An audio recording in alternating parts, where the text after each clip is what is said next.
Camarines Sur, isang lalawigan ng Pilipinas na matatagpuan sa rehiyon ng Bicol.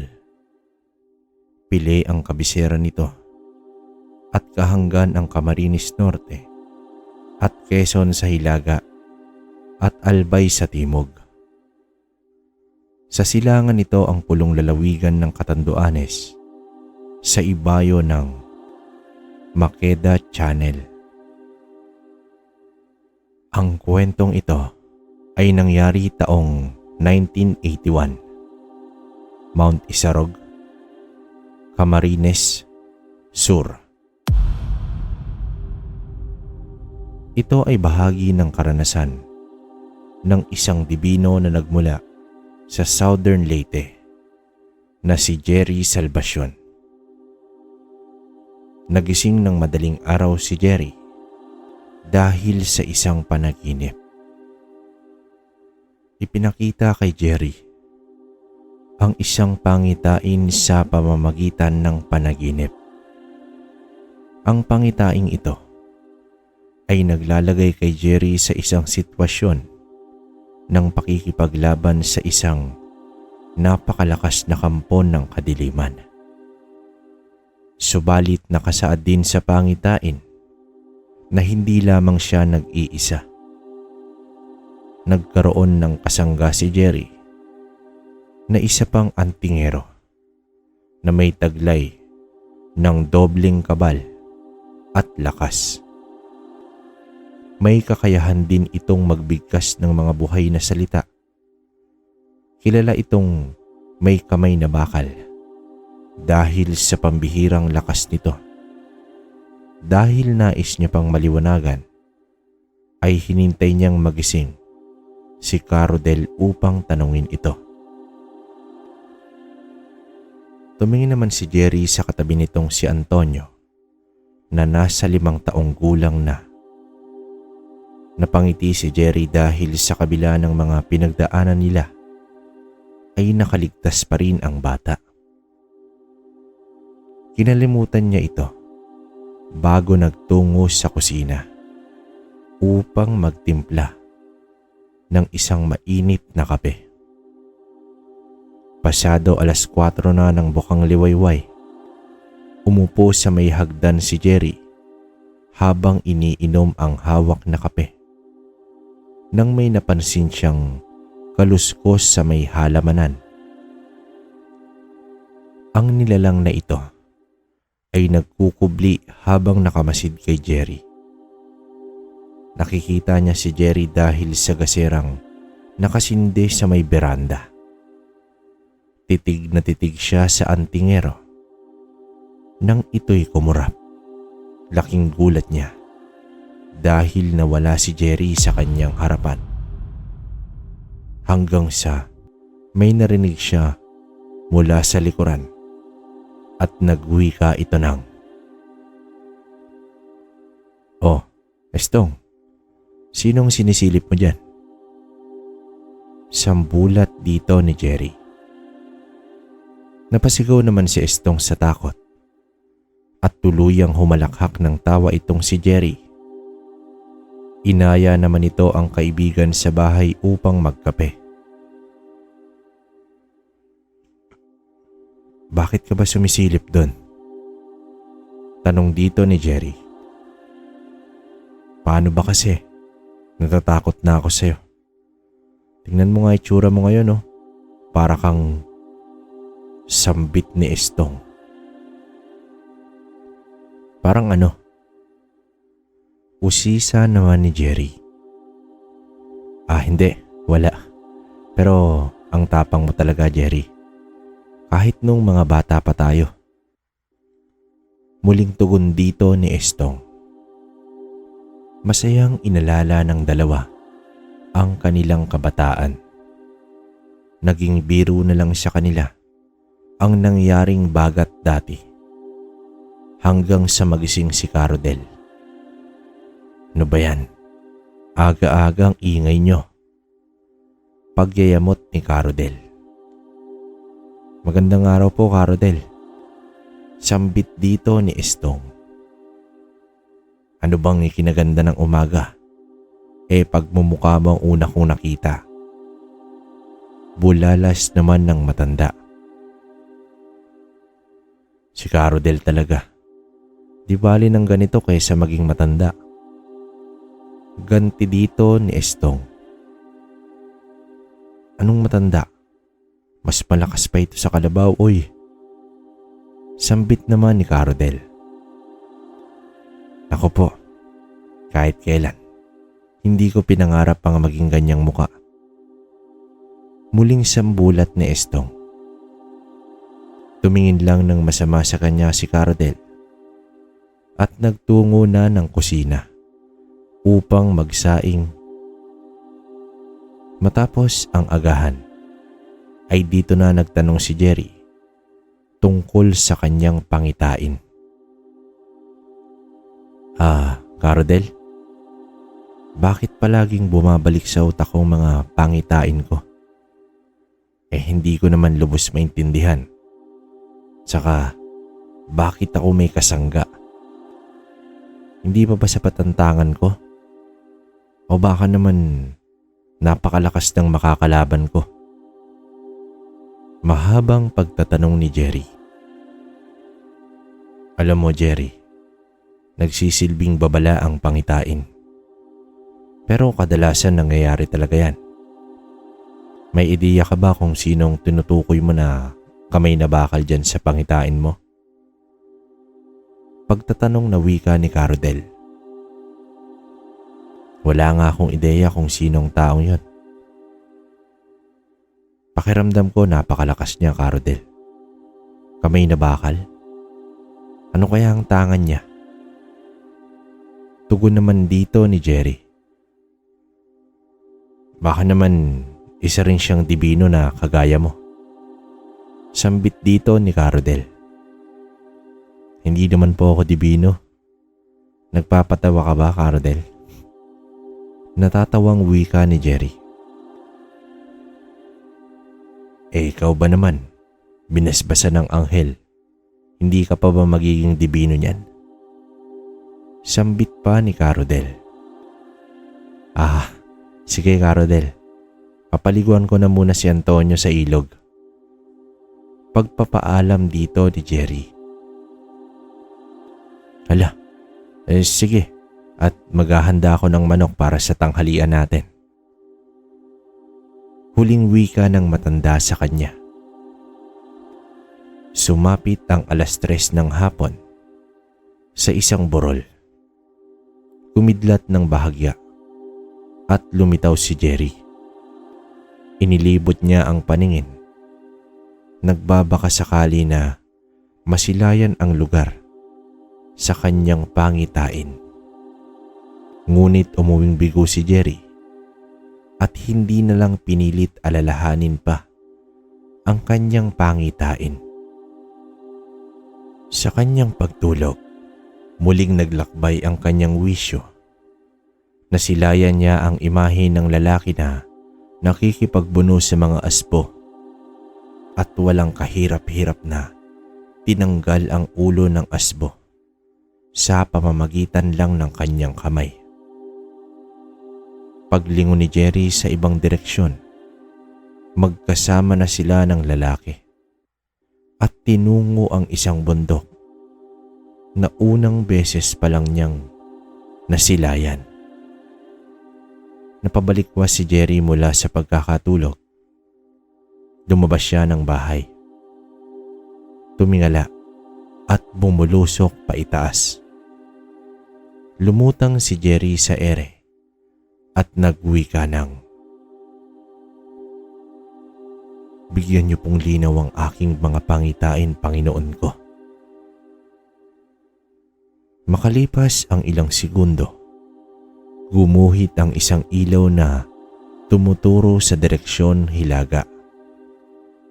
Sinundan nito ni Jerry hanggang sa nakita niya ang isla ng Mindoro. Bumulusok pa ibaba si Jerry at kitang-kita niya ang isang lalaki na nakikipagbuno sa napakaraming sigbin. Muling napabalikwas sa pagkakahiga si Jerry. Sa sandaling ito ay nakangiti na siya. Ngayon ay alam niya na kung saan matatagpuan ang lalaki sa kanyang pangitain. Makalipas ang ilang araw, nakita ni Jerry ang isang lalaki na nakahiga sa lilim ng puno. Nang magising ito ay lumapit sa kanya. Sa sandaling iyon ay nakipagsubukan ng galing si Jerry sa binata. Nang napatunayan na niya ang taglay nito, ay nagpakilala si Jerry Salvacion kay Dodoy Acero. Bumalik si Jerry sa Leyte at inilahad kay Carodel na nakilala niya na ang lalaki sa kanyang pangitain. Ano sa tingin mo, Jerry? Bakit ka nagkaroon ng pangitain na may makakasangga ka sa isang labanan? Sambit ni Carodel. Di ko nga rin maintindihan, Carodel. Malamang isang napakalakas na kalaban ang kakaharapin ko at kailangan ko ang tulong ng lalaking iyon. Tugon dito ni Jerry. Alam mo, kung ano man yan, sana magtagumpay kayo. Sambit pa ni Carodel. Isang gabi, habang nag-aayos sa kamalig, ay may napansin si Jerry sa isang bahagi ng burol. Panay ang pagtama dito ng kidlat. Agad pinuntahan ni Jerry ang burol. Muling nagpakita sa kanya ang anghel at nag-iwan ng isang mensahe. Humayo ka, mandirigma. Mula dito patungong Hilaga. Isang kasangga ang magtataglay ng pambihirang kapangyarihan. Hindi dapat manaig ang kadiliman sa lupang iyong masisilayan. Agad na pabalikwas si Jerry sa pagkakatulog. Isa na namang pangitain. Tiningnan ang anak na si Antonio sa kanyang tabi at nagwika si Jerry ng, Anak, may ibig sabihin ng mensahe ng anghel. Sana lumaki kang maayos at mabuti. Hindi ka pababayaan ng may likha. Kinaumagahan, nagpaalam si Jerry kay Carodel para sa panibagong misyon. Paano, Carodel? Ikaw nang bahala kay Antonio. Hindi ko masasabi kung magkikita pa kaming muli. Lagi mong ipaalala sa kanya kung gaano ko siya kamahal. Teka, Jerry. Naghahabilin ka? Abay, saan ka ba pupunta? Pagtataka ni Carodel. Isang kidlat ang tumama kay Jerry at tuluyan na itong naglaho. Oriental, Mindoro. Habang nag-aayos ng mga tanim si Dodoy, biglang nagbago ang panahon. Naging makulimlim. Animoy may paparating na isang dilubyo.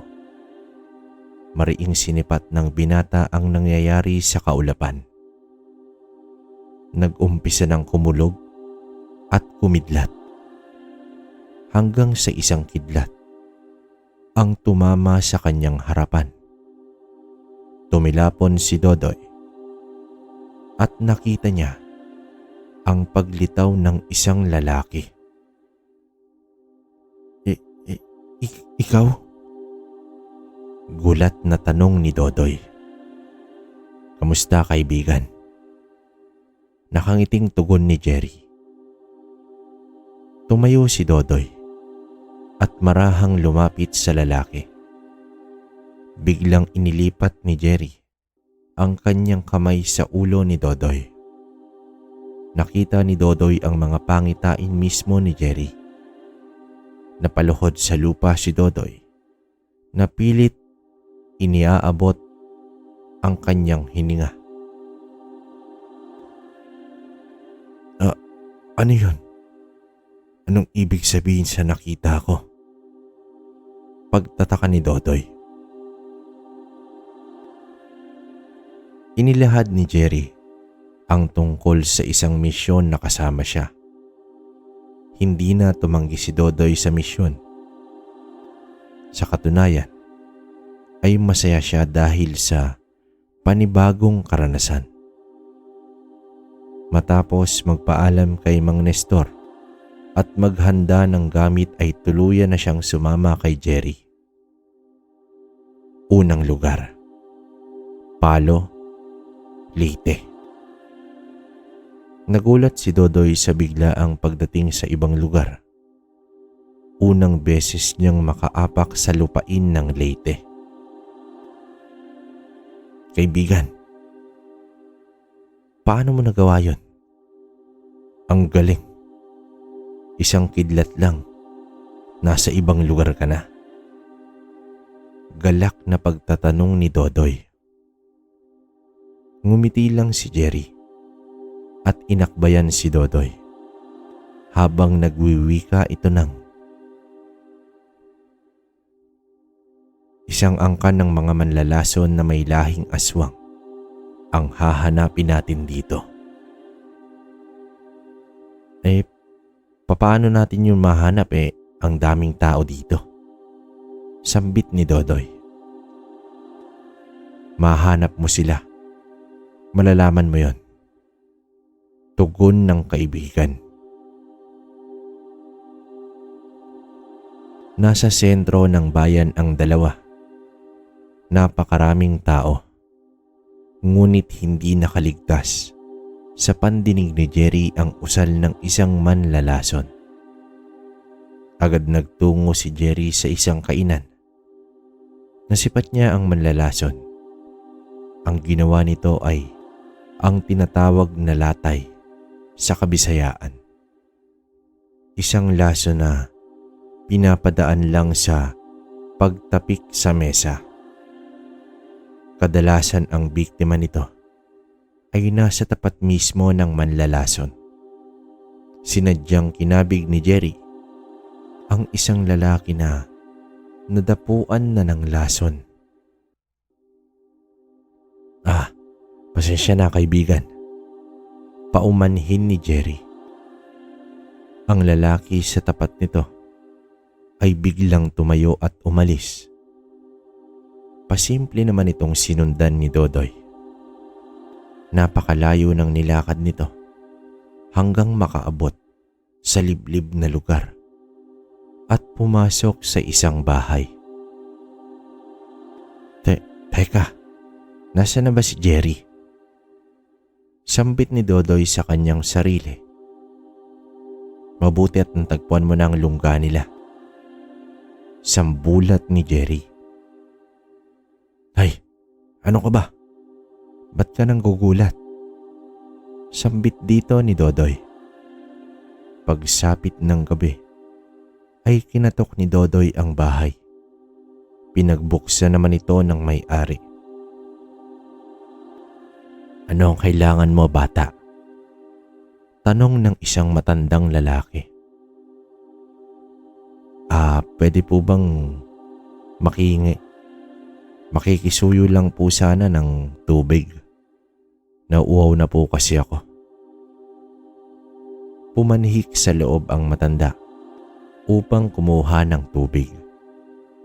Pagkaabot ni Dodoy, ay biglang kumulo ang tubig pero hindi naman ito mainit. Agad na paatras ang matanda at umangil. Itinapon ni Dodoy ang baso. Nagpalipad hangin naman agad ang matanda. Subalit walang epekto kay Dodoy. Ang hindi alam ng matanda ay hinigop ni Jerry ang palipad hangin nito. Nakakubli lang sa di kalayuan ang berdugong sugo ng anghel. O ano, tanda? Nagulat ka ba? Agad naman nagsilabasan ang mga kakampi ng matanda. Tinatayang nasa 5 katao ang nasa bahay. Umangil ang mga ito at isa-isa nang nagpalit ng mga anyo. Mga pangkaraniwang aswang lakat. Tumalon sa bakuran si Dodoy. Inunat pa ang mga kamay at naghamon. Sinunggaban siya ng isang babaeng aswang. Hinawakan lang ito ni Dodoy sa leeg gamit ang isang kamay at binali niya ito. Mas nagalit pa ang mga natira na tila nagwawala na. Sa isang iglap, namatay ang kanilang kasamahan. Sumugod na ang 2 lalaki. Sumalubong naman ito ng suntok ni Dodoy. 6 nayuping lata ang isang aswang habang ang isa ay durog ang mga tadyang. Nag-usal naman ang matandang babae. Isang palipad hangin ngunit wala itong epekto dahil nahihigop lang nang nakakubling si Jerry. Nanlaki ang mga mata ng matandang babaeng aswang habang ang matandang lalaki naman ay napapaatras na. Biglang nilapitan ni Dodoy ang babae. Ipinasok nito ang kamay at binuklat na parang pahina ng libro ang bibig nito at nahiwalay ang kalahati ng ulo. Natakot na ang lalaking aswang at tumakbo. Subalit, bumangga ito kay Jerry. Nang makita nito si Jerry, ay napatikluhod ang aswang. Bigla itong umungol na tila nakaramdam ng matinding sakit. Sa titig pa lang ni Jerry, ay naging abo ang aswang. Namangha naman si Dodoy sa kanyang nakita. 2 lugar, Borongan, Samar. Sa isla ng puro halaba, masayang naglalakad si Dodoy. Bihira lang kasi siya makapunta ng tabing dagat. Oh, sino na naman ang makakalaban natin dito, kaibigan? Tanong ni Dodoy. Mga babae, magaganda at tuso. Wika sa kanya ni Jerry. Anong uri ng aswang o elemento ba sila? Tanong pa ng binata. Minsan ko na rin silang nakalaban. Mabibilis at maliliksi. Ano? Kaya mo ba? Wika sa kanya ni Jerry. Tumango lang si Dodoy at inilahad na rin ni Jerry ang kakayahan ng mga magindara. Kung nagtataka kayo kung papaano natunton ni Jerry ang mga kalaban, dahil ito sa mga pangitain na pinapadaan sa kanyang panaginip. 2 gabi na silang nag-aabang ngunit ni anino ng mga magindara ay wala silang nakikita. Kaya sa pangatlong gabi, sinabihan ni Jerry si Dodoy na pumalaot sakay ng bangkang disagwan. Ginawa naman ito ni Dodoy. Nang nasa laot na siya, ay naramdaman niya ang pagkapayapa ng tubig. Malinaw, tahimik at walang alon. Ramdam na rin ng binata ang kakaibang presensya. Makalipas pa ang ilang minuto, nakarinig na siya ng mga huni. Napakasarap nito sa pandinig. Para bang hinihele ka sa duyan hanggang sa bumibigat na ang mga talukap ng mata ni Dodoy. Napapasandal na siya sa gilid ng bangka. Alam naman niya ang babala ni Jerry tungkol sa boses ng Magindara. Subalit, dinaig talaga si Dodoy ng kanyang antok. "Doy, gising." Napabalikwas sa pagkakaidlip si Dodoy. Lumingon-lingon pa siya dahil boses iyon ni Jerry. Samantalang nasa dalampasigan lang ang binata. Nag-umpisa nang magpakita ang mga Magindara. Tumambad kay Dodoy ang nagagandahang dilag na nasa dagat, habang si Jerry ay nakataas na ang kamay. Nakahanda na ito kung tuluyang mapasailalim si Dodoy sa kapangyarihan ng mga Magindara. Natulala at nakatitig lamang si Dodoy sa mga dilag. Lumapit na ang isa. Sumampa na sa bangka. Umawit ito ng napakaganda. Sabay haplos sa pisngi ng binata. Matapos nito ay para bang may hinigop ang babae mula sa bibig ni Dodoy. "Dodoy, kaluluwa mo na ang inihigop. Gumising ka," sambit ni Jerry. Nanlalabo na ang mga mata ni Dodoy at nanghihina na rin ito. Sa sandaling ito ay nagpakawala na ng kidlat itong si Jerry. Nagulantang ang mga Magindara at nagpulasan dahil ang Magindarang nakasampa sa bangka ay agad sumabog ng matamaan ng kidlat. Tumilapon din si Dodoy at tuluyang bumalik ang wisyo. "Dodoy, lumaban ka," sambit nito sa utak ni Dodoy. Kitang-kita ni Dodoy ang mga Magindara na umaangil na at lumalangoy patungo sa kanya. Hinawakan niya ang isa at hiniambalos sa tubig. Ganon din ang ginawa sa iba pa. Ngunit may humila mula sa ilalim at lumubog ang binata. Pinagsisipa naman niya ito, ngunit naghahabol na rin siya ng kanyang hininga. Kaunti na lang ay malulunod na ito. Hindi sanay si Dodoy na makipaglaban sa ilalim ng tubig. Ilang saglit pa ay gumuhit ang kuryente sa tubig. Pati si Dodoy ay nangisay ng matamaan. May biglang humugot sa kanya at ibinalik siya sa bangka. Naghahabol pa siya ng hininga.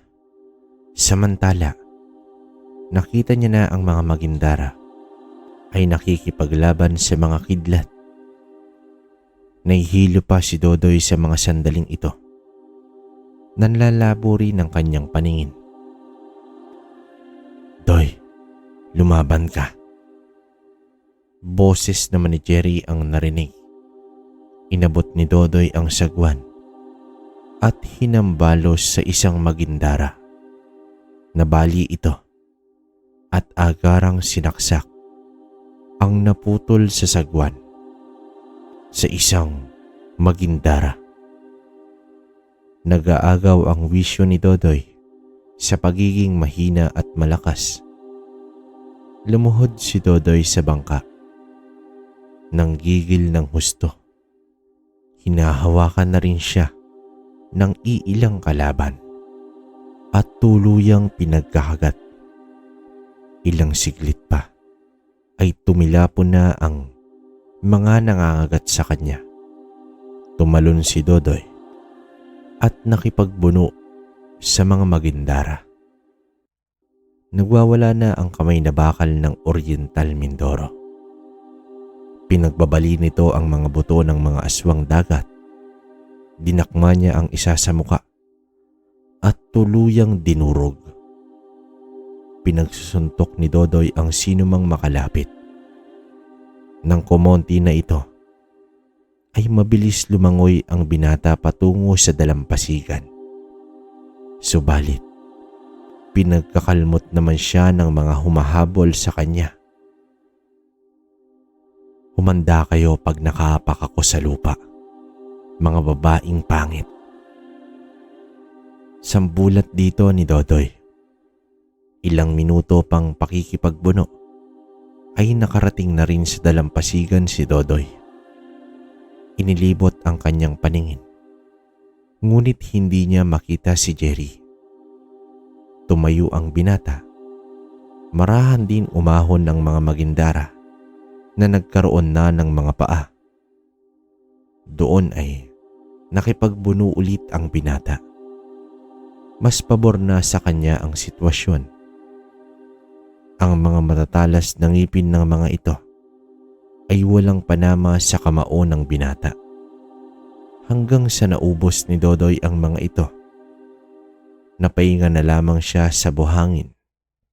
Nakita niya si Jerry na iniaabot ang kamay na nakangiti sa kanya. "Saan ka ba nanggaling? Muntik na makain ng mga babaeng ito." Sambit ng binata. Tumawa lang ng bahagya si Jerry at tuluyang naglakad na. Ikatlong lugar. Prieto, Diaz, Sorsogon. Sa malawak na palayan, nakarating ang dalawa. Bago pa ang susunod na misyon, ay humiling muna ng pahinga si Dodoy. Pati na rin masasarap na pagkain. Pinagbigyan naman ito ni Jerry. "Oh, bakit sa gubat mo dinala?" Pagtataka ni Dodoy. "Bakit? May pera ka bang pambili ng masasarap na pagkain? Maghanap ka ng mga ligaw na hayop. Tsak, masarap yun." Tugon dito ni Jerry. Umiling-iling na lamang ang binata at nag-umpisa ng mangaso. Lingid sa kaalaman ni Dodoy ay sa pugad na ng mga aswang niya ito dinala. Ang mga aswang na kung tawagin ay kubot. Ang kubot ay isang uri ng aswang na may pakpak, ngunit hindi ito nakakalipad. Ang pakpak nito ay karaniwang ibinubuka upang lansihin ng mga kaaway at biktima nito. Tumihaya na sa malaking ugat ng puno itong si Dodoy matapos makakain ng inihaw na baboy ramo. "Doy, nandito tayo sa pugad ng mga kubot," wika ni Jerry. Napabalikwas si Dodoy sa kanyang narinig. Inilahad na rin ni Jerry ang kakayahan ng mga kubot. Kaya nitong gamitin ang buhok bilang pang-atake. Humahaba ito ng kasing tigas ng isang metal. Pinatay na ni Jerry ang siga. Umamoy sa hangin at nagwika ng, "Doy, humanda ka. Nandito sila." Wika dito ni Jerry. Sadya niyang dinala at hinayaang mag-iyaw ng karni si Dodoy upang magbigay pansin sa mga aswang. Naging maalinsangan na ang paligid. Naging mapagmasid na rin si Dodoy at bigla na namang nawala si Jerry hanggang sa may isang babae na may makapal at buhaghag na buhok ang nagpakita. Habang papalapit ito sa kanya, ay unti-unting umaangat ito dahil naging paa nito ang mga humahabang buhok. Nakakuba na rin ang mga kamay na may matatalas na kuko. Bigla namang may pumulupot na buhok na nagmula sa likuran ni Dodoy. Agad na balot ng matitigas na buhok ang katawan ng binata. Nagpupumiglas na si Dodoy dahil 2 kubot ang umatake. Sa bawat pagpiglas ng binata ay lalong humihigpit ang pagkagapos. Pilit iginalaw ni Dodoy ang kanang kamay hanggang sa nahawakan na niya ang buhok. Nag-usal ng tigal po ang bata at tumama ito sa mata ng nakapulupot sa kanya. Bahagyang lumuwag ang pagkakagapos. Agad kumawala ang binata at buong lakas niyang hinawakan ang buhok at hinambalos sa isa pang kubot. Nagkabuhol-buhol ang buhok ng mga ito. Sinugod ito ni Dodoy, ngunit biglang bumagwis ang pakpak nito at tumilapon ang binata. Doon pa siya bumagsak sa mga baga ng siga.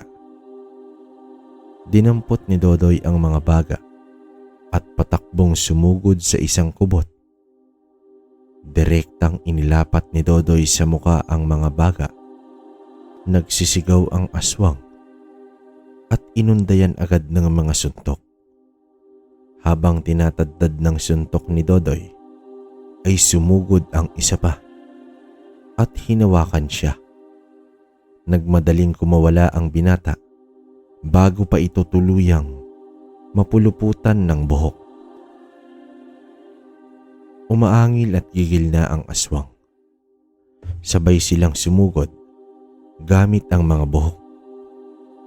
Sinalo ito ni Dodoy at walang tigil na pinaghahampas ang mga ito sa lupa. Umuungol na sa sakit ang 2 kubot. Habang nakikipaglaban si Dodoy, ay hinarap naman ni Jerry ang mga nagsidatingan pang mga kubot. 6 isang angkan ang sumugod. Inilabas na ni Jerry ang kanyang itak na nagliliyab sa apoy.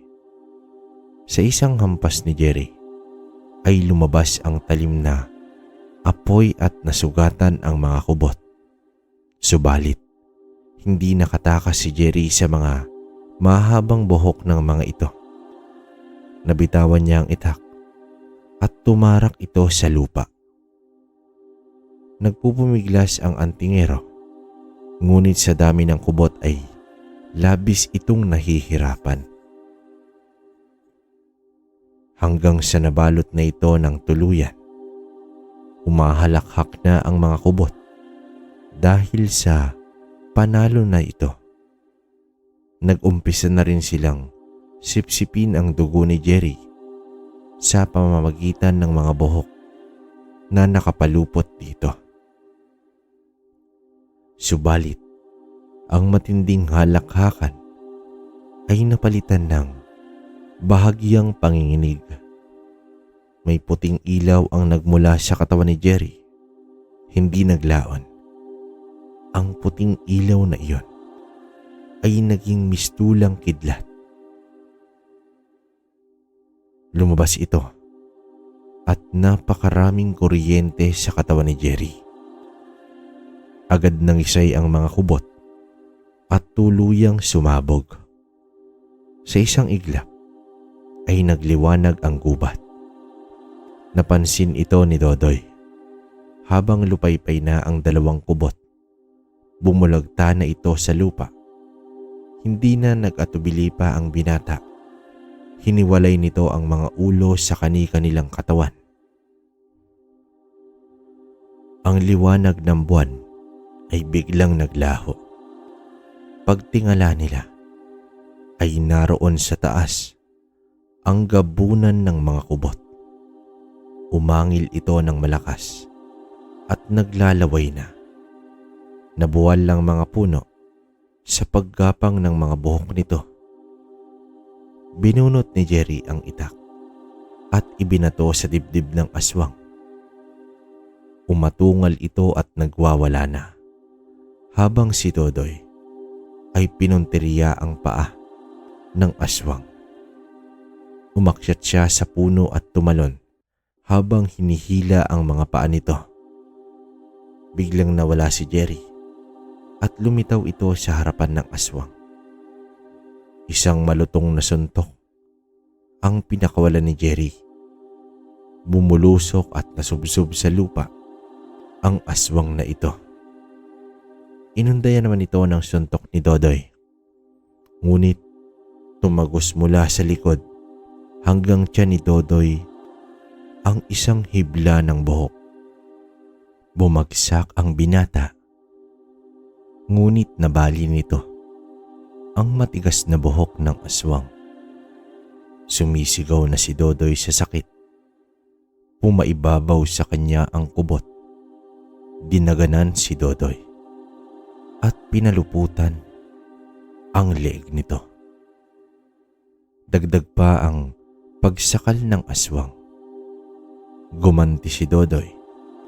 Idiniin niya ang dalawang hindalaki sa mga mata ng aswang. Napaangil ito. Nang bumuka ang bibig ay agad hinawakan ito ni Dodoy. Lakas sa lakas. Dahan-dahang nahiwa ang bibig ng kubot hanggang sa napigtas ang kalahati ng ulo nito. Tumayo ang aswang na wala na ang kalahati ng ulo. Nangingisay ito at nagpakawala ng matinding suntok ang binata. Tila sumabog ang dibdib ng aswang sa lakas ni Dodoy. Napangiti si Jerry nang magapi ng binata ang gabunan. Tumihaya sa lupa si Dodoy at ininda ang saksak. Bumaba si Jerry mula sa itaas ng puno. Agad inilapat ang kamay sa tiyan ni Dodoy na may sugat. Sa ilang saglit lang ay naglaho ang sugat ng binata. Ika-4 na lugar. Bakakay, Albay. Isang mangkukulam na nagngangalang Edna ang punteriya ng magkaibigan. Matatagpuan ito sa kagubatan. Nasa mismong puno ng balete ang bahay ng matandang ito. Kuba na nga akong maglakad at butot balat na. Ayon sa mga nakakita, mahina na rin itong kumilos. Madalas itong magpakita sa matataong lugar, nang lilimos at kawawa talagang tingnan. Nasipat na ng dalawa si Edna na nasa gilid ng palengke. Nakaupo at nanlilimos. Pasimpleng tumabi dito si Dodoy na nakatayo. Sadyang inihulog ng binata ang mutya ng salsagan sa latang lalagyan ni Edna ng bariya. Nang damputin ito ng matanda, ay biglang napatalon ito ng maliksi. Pinulot ni Dodoy ang natapong mutya at muling isinuot. Tumitig ng masama si Edna at naglakad ng mabilis papalayo.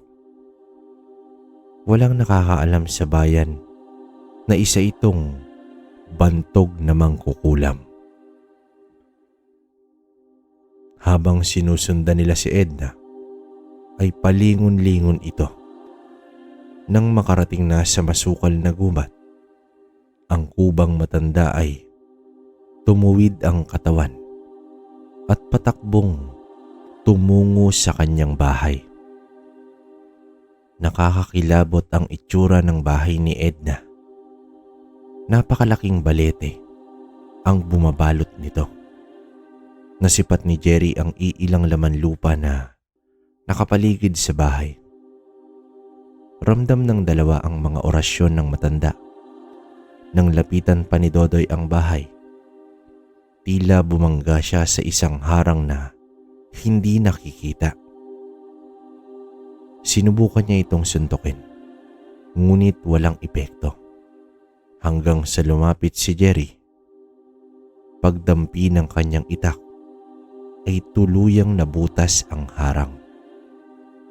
Nang nasira na ang harang, ay tuluyang lumabas ang matanda na may dalang dalawang manika na gawa sa kahoy. Nag-usal ang matanda ngunit wala itong epekto kay Jerry. Naglakad si Jerry papalapit sa matanda. Hinawakan ang isang kamay. Nanlaki ang mata ng mga matanda sa ginawa ng lalaki. Matapos hawakan ay binalibag ni Jerry ang matanda. Nagpagulong-gulong si Edna sa mga talahib. Ngunit hindi ito dahilan upang sumuko si Edna. Muli itong tumayo at nag-usal. Sa sandaling ito ay lumapit na si Jerry. Biglang isinuot ni Jerry ang kwintas ng San Benito sa mangkukulam. Umangil ito ng malakas na tila napapaso. Naging abo ang matanda. Pinulot ni Jerry ang kwintas at humarap sa hilaga. Batid ni Dodoy ang pag-aalala sa mukha ni Jerry. "Humanda ka, Doy. Malapit na tayo." Mahinang wika ni Jerry. Panghuling lugar, Mount Isarog, Camarines Sur.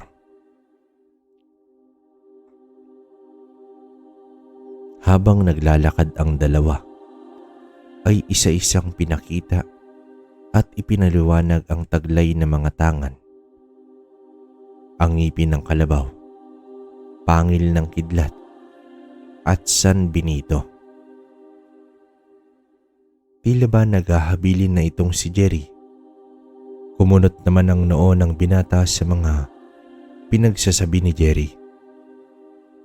"May anak ako, si Antonio. Mag-aanim na taon na.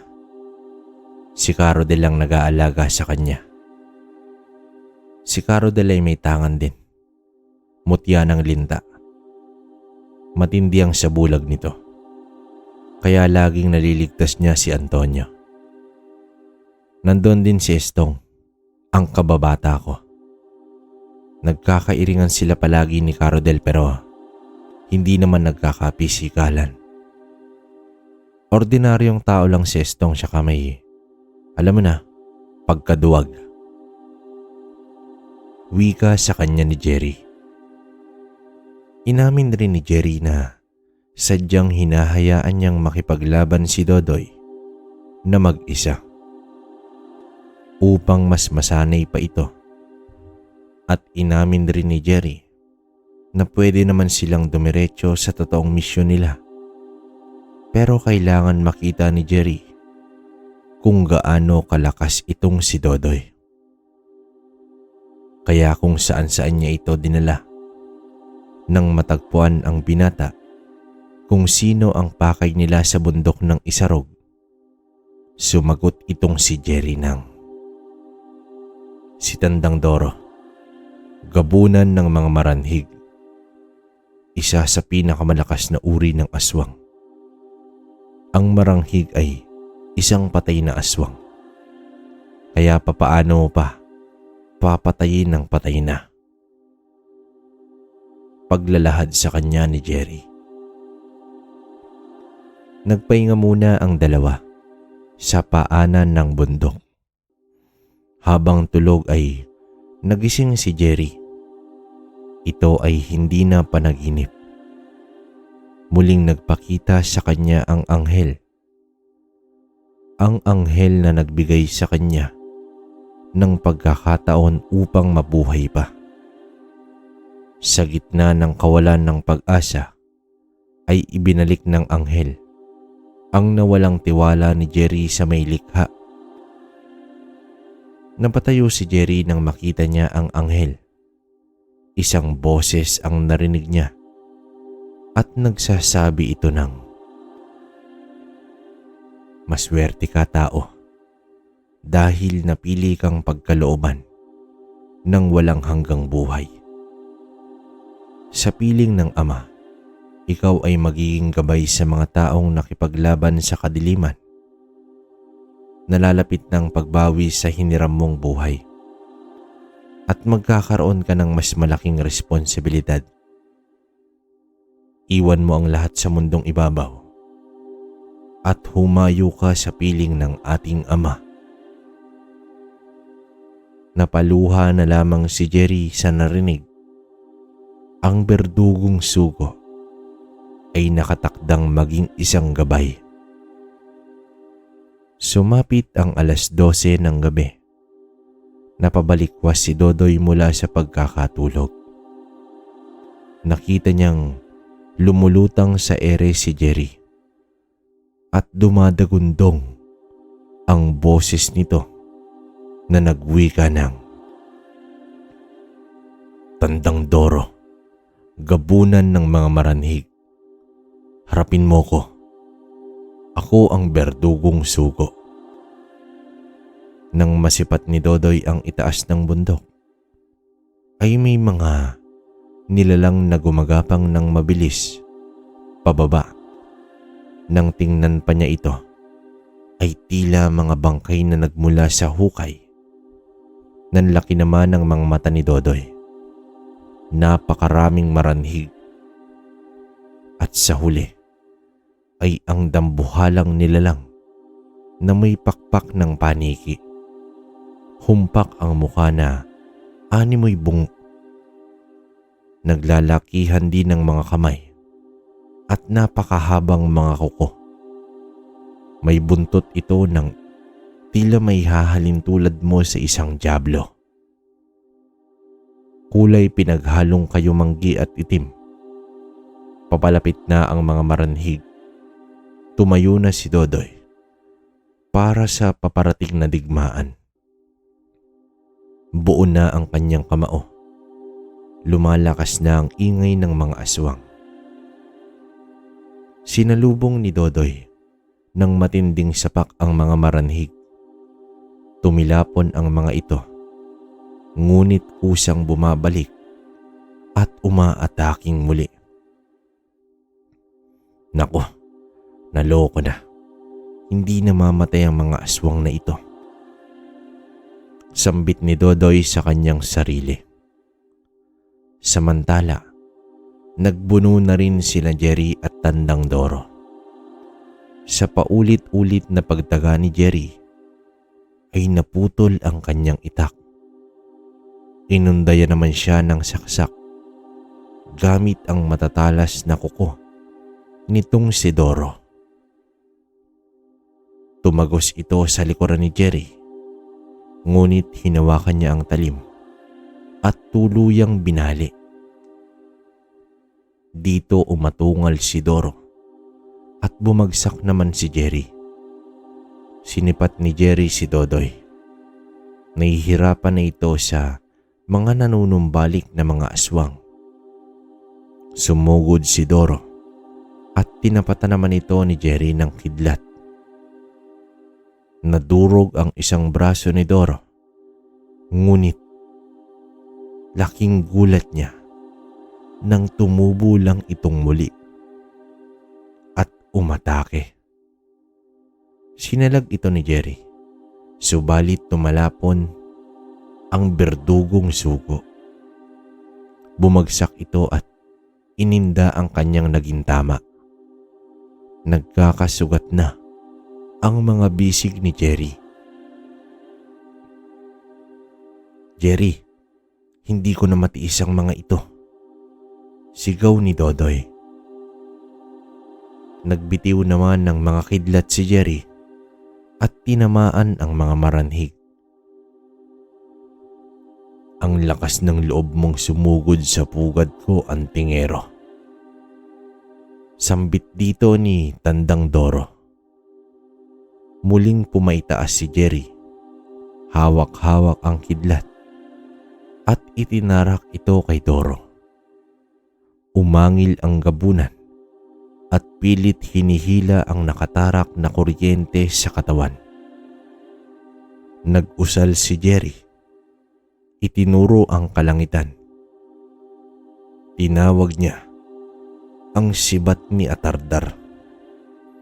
Gumuhit ang liwanag at bumagsak ang espiritual na sibat sa katawan ni Tandang Doro. Labis itong ininda ng gabunan. Naging abo ang bahagi ng katawan, ngunit bumabalik pa rin sa dati. Bumaba si Jerry at hinarap ang mga maranhig. Dalawang buhay na salita ang inusal ni Jerry at nagsipag-angilan ang mga aswang. Ibinagsak ni Jerry ang kamao sa lupa at tuluyang tumilapon ang mga maranhig. Agad isinuot ni Jerry ang 3 tangan sa binatang si Dodoy. Nagulat ang binata. "Doy, pambihira ka. Gamitin mo ang lahat ng tangan na to. Panahon na para sa huling basbas ng anghel." Lumiwanag ang kalangitan. Lumabas ang anghel at dumapo sa likuran ni Dodoy. Hinarap ni Jerry si Doro at nagbitaw ng kanyang huling usal. Dumaing si Doro ngunit nakaganti rin ito gamit ang buntot ng dyablo. Tumarak ito sa dibdib ni Jerry. Bumalik sa alaala ni Jerry ang araw ng pagsilang ni Antonio. Isang iyak ng sanggol, ang pinakamasayang araw sa buhay ni Jerry. Bumulwak ang dugo sa bibig ng antingero. Pumikit ang mga mata at may ngiti sa labi. "Antonio, anak ko," ang huling salita ni Jerry sa salbasyon. "Hindi," napasigaw na lamang si Dodoy. Tuluyan ang lumisan si Jerry. Tumakbo na si Doro, papalapit kay Dodoy. Nakatayo lamang ang binata na umaagos ang luha. Maya-maya, nagliwanag si Dodoy at sumapi sa kanya ang isang anghel. Nagliyab ng puting liwanag ang kamay ni Dodoy. Isang sagradong espada ang nasa kamay nito. Buong lakas niya itong itinarak sa dibdib ni Tandang Doro. Nagliwanag ito at naagnas ng tuluyan ang mga kampo nito. Dito umangil ng malakas itong si Tandang Doro at tuluyang sumabog. Naglaho ang espada, pati na rin ang anghel. Ang tanging naiwan sa lugar ay sina Dodoy at ang bangkay ni Jerry. Kaibigan, ipagpapatuloy ko ang nasimulan mo. Ang aking kamay na bakal at ang berdugong sugo. Wika ni Dodoy habang kandong ang katawan ni Jerry. Ilang saglit pa ay nahawi ang langit at lumabas ang liwanag na tumama kay Jerry. Lumutang ang katawan nito at kinuha ng isang imaheng anghel. Makalipas ang ilang araw, may isang lalaking nakatayo sa tapat ng bahay ni Jerry. Nasipat ito ni Carodel. Nilapitan at kinausap habang karga-karga si Antonio. "Iho, may hinahanap ka ba?" Maiging tanong ni Carodel. Wala po. May nais lamang akong ipaalam sa inyo." Tugon dito ni Dodoy. "Abay, ano ba yan, iho?" tanong ni Carodel. Ibinuka ni Dodoy ang kamay at nakita ni Carodel ang mga tangan ni Jerry. Halos mabitawan ni Carodel itong si Antonio. Agad lumuha ang matanda at nagwika ng, "Ramdam ko na nung nagpaalam siya sa amin. Ikaw bang lalaki sa pangitain ni Jerry?" Tumango si Dodoy at ninais na mayakap si Antonio. "Antonio, alam mo ba, ang tatay mong pinakamagaling na nakilala ko. Mahal na mahal ka niya. At ipinapangako ko, nandito ko bilang ama mo. Aalagaan at mamahalin kita. At balang araw, malalaman mo ang lahat-lahat tungkol sa iyong magiting na ama." Wika ni Dodoy. Iyo, maaari ko bang malaman ang pangalan mo?" Pagtatanong ni Carodel. "Dodoy po. Dodoy Acero." Makalipas ang 2 linggo, nasa barko na sina Carodel at Antonio, pati ito si Dodoy. Tinatahak nila ang lugar patungong Oriental Mindoro. Okay. So ayun mga kabaryo. Grabe no. Dito na natatapos yung kwento. Hindi ko alam kung ito na ba. Pero feeling ko kasi huling basbas na ng anghel yung nakalagay. Kaya lang, yun nga, paano ko ma-explain? Medyo nakakalungkot lang. Diba? Kasi isipin nyo. Akala natin kasi si Jerry talaga yung pinaka ano ba to? Kasi ano siya sugo na ng anghel. Biruin mo, ang tawag na nga sa kanya divino, di ba? Pero wala tayong magagawa Namatay si Jerry. Pero yun nga, nakita niya naman ang daming kinaharap bago nangyari yung huling enkwentro nila kay Tandang Doro. Tapos yun pala, gabunan na maranhig pala to. So, alam nyo na. Alam nyo kung ano yung taglay na lakas ng isang gabunan. Tapos, maranhig pa. Buti nga napatay nila si Tandang Doro. Kasi nga, pag maranhig talaga, wala talagang babangon at babangon yan. Diba? Tapos, sipin nyo, sumanib kay Dodoy yung anghel. No? Wala naman sinabi. Pero, yun nga, siguro feeling ko gabay na to ito na yung gabay ni Jerry. Pero sa ngayon, yun sa tingin ko naging gabay ito ni Dodoy. Hindi ko alam kung ano nangyari pero hanggang dun lang kasi.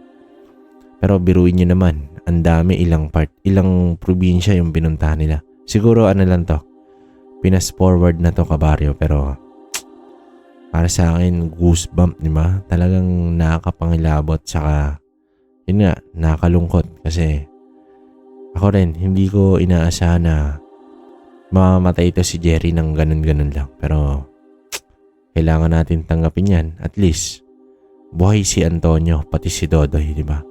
Si Antonio, ito yung anak niya. Pero yun nga, sa mga hindi pala nakakaalam ng istorya na itong dalawa, pwede niyong balikan yung Jerry Salvacion at Dodoy Acero, no? Ayan, yan talaga nag-umpisa sila. Tapos, nagsama lang, no? Tapos, yun na. Ito na. So, yun lang muna mga kabaryo. Siguro ang rate ko rito is 10 out of, hindi nga siguro 100 over 10. Kasi, grabe, di ba? Sa ngayon, yun nga, komento muna tayo. Bali, okay lang, nabasa ko yung mga comment nyo. Okay lang din ba na hanggang Sabado tayo mag-hashtag? No, para lang ma-recognize ni YouTube na talagang, alam niyo yun, organic lahat, no? So, yun lang naman, bali Sabado shoutout ko lahat. Tapos Pasensya na sa mga hindi ko nare-replyan agad, no, sa comment section. Kasi nga medyo hindi pa tayo okay, pero pinipilit naman natin yan. At tingin ko naman mare-replyan ko na kayong lahat, pero pa isa-isa lang. Saka yun, mali dito na kayo, doon kayo mag-comment sa latest upload natin na yung huli, tapos ito, tapos bukas, di ba? Meron pa rin tayo. So yun, tuloy-tuloy lang tayo daily.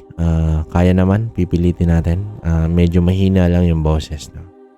So yun, muli, kita-kita tayo sa susunod na kwento, mga kabaryo. So yun, mali, ito lang muna talaga kasi grabe to kay Jerry, no?